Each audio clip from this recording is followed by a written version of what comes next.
Ni maisha kamili. Tutakufungulia Biblia. Leo ni maisha. Karibu sana ndugu mtazamaji wa kipindi chetu kizuri hichi. Leo tuko siku ya Alhamisi, jana siku ya Jumatano, kwa somo zuri linalosema mfuate mwana kondoo. Leo tunaenda kuangalia njoo. Basi kabla ya kwanza tupate ombi. Mungu wetu wa mbinguni, tunakushukuru sana kwa kuwa pamoja nasi. Asante kwa kutupatia tena muda na wakati na mahali kwa kuja tena mbele zako kujifunza na kutafakari maonjo ambayo yako mbele kutujia siku si nyingi. Pata kushiriki utamu huu na msikilizaji wa kipindi chetu hichi. Amsha hisia zetu, amsha uaminifu wetu. Tujilete kwako tukiwa safi. Ni katika jina la Yesu Kristo tunaomba na kuamini. Amina. Amina. Ili neno njoo linatoka kwenye vinywa vya wawili.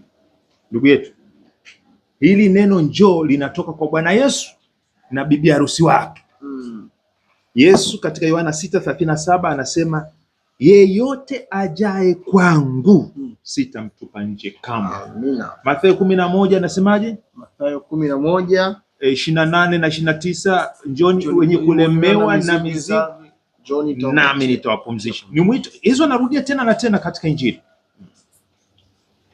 Na masomo yote tunapomaliza ya kukua katika Kristo Yesu yanatualika kutoka katika kinywa cha Kristo mwenyewe kwamba tuingie katika ushirika, katika uhusiano wa kimapenzi na Bwana Yesu.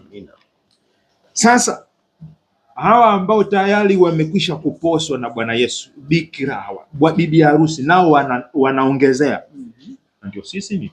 Hebu sikiliza katika Ufunuo 22:17, naye ana kazi aje? Na roho na bibi harusi wasema, njoo. Naye asikiaye na aseme, njoo. Naye mwenye kiu na aje, na yeye atakaye na ayatoe maji ya uzima bure. Unasemaje kwa ajili ya kweli wewe kama bibi harusi? Njoo. Huku kuna raha. Una sababu gani ya kumwambia aje? Yesu kwani amekufanyia nini? Huyo Bwana amekusaidia nini? Huyu Bwana ametupatia wokovu, katuposa tukiwa katika, katutoa kwenye matope, katusafisha, katuleta kwake, katupatia heshima, katuvika vazi la haki. Na hata sehemu ambayo tunaenda kuishi naye ni furaha, ni amani, hakuna huzuni, hakuna hofu. Huko ni maisha ambayo yana furaha siku zote daima, na yeye mwenyewe ndio mwangaza. Hakutakuwa na haja ya jua. Huyu ndio Bwana ambaye tunamtaka. Wewe raha unayopata unaweza ukanyamazia furaha uliyopata usimalike mwenzako unampenda. Ni kama mke ambaye anapenda kujisifia mume wake mbele za watu. Ndivyo na sisi tunajisifia. Haleluya, haleluya, haleluya. Rafiki yangu, na mimi nina sababu tele za kutosha kukualika kuingia katika mahusiano na Kristo Yesu, kumfuata mwana kondoo sasa na hata wakati ule atakapokuja kila endako. Amina. Unajua, nilikuwa takataka kapu, hakunitupa nje. Amina. Akanisamehe dhambi, akaniosha kama mwenzangu anavyozungumza. Hata wewe atakuosha.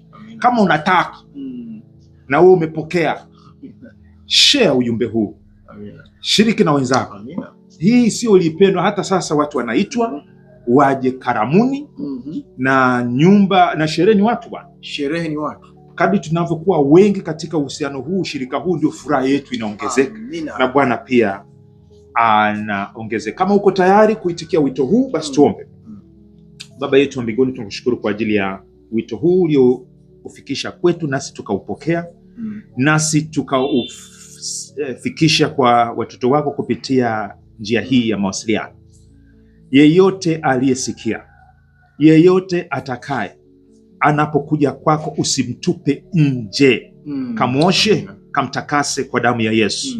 Wewe unayeita kupitia vinywa hivi kwa Roho wako Mtakatifu, kamuhimize tena na tena yule asitai.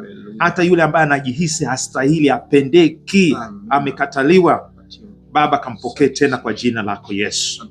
Na tulete tena tukiwa wengi na harusi ikiwa imefana, kwani tunakusubiri kwa hamu utakapokuja mara ya pili, utukaribishe kwako na tukae na wewe siku zote. Sasa na hata milele. Kwa jina la Yesu. Mpaka kesho tutakapokuja tena kuhitimisha masomo haya. Amina. Amina. Mimi ni Arnold Binza. Enos Makalindile. Kesho siku ya Jumaa tunaenda kujibu maswali hapa Dar es Salaam Temboni. Karibu. Amen.